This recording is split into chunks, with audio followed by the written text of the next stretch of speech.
তো নমস্কার বন্ধুরা, আশা করি আপনারা ভালোই আছেন।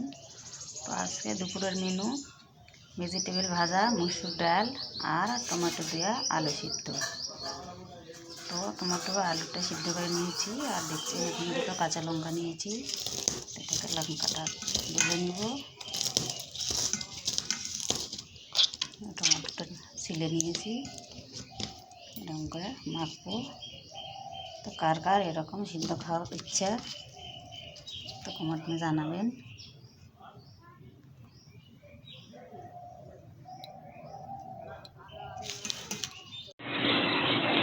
তো নমস্কার বন্ধুরা, আজকে দুপুরের মেনু টমেটো আলু সিদ্ধ আর ডাল, ভেজিটেবল ভাজা, আর এই তো কয়েক পিস খিরা কেটে নিয়েছি। তো কে কে খাবেন চলে আসেন, খাবারটা রেডি করেছি। ভালো থাকবেন।